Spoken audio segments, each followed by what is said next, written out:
वडोदरा महानगरपालिका द्वारा paver block डालने के नाम पर एक बार फिर बड़ा खर्च करने की तैयारी की जा रही है।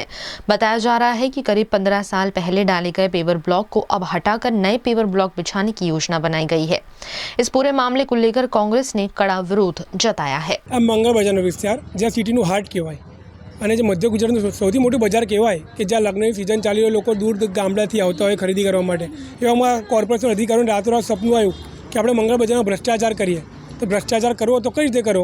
તેમની જે 5 કરોડની ગ્રાન્ટ પડી હતી રોડ ખાતામાં, એમાંથી એમને 1 કરોડ 69 લાખની ગ્રાન્ટ આ પેવર બ્લોક પાછું વાપરી।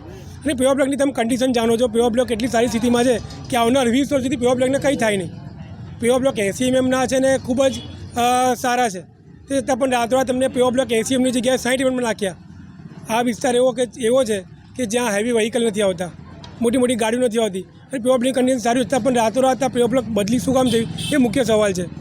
અમારા ત્યાંના કમિશનર અરુણ મહેશ બાબુ જે 65 લાખના લાઈવ કોન્સર્ટ કરતા હોય, સંગીત પ્રેમી નૃત્ય પ્રેમી બતાવતા હોય અને ગરબાના તાલે ઝૂમતા હોય, એ 60-70 લાખનો ખર્ચો અહીંયા ડ્રેનેજ સિસ્ટમ પાછળ કર્યો હોત તો જનતાને શુદ્ધ ચોખ્ખું પીવાનું પાણી મળતું અને વરસાદના સમયમાં પાણી ભરાતા નિકાલ મળતો।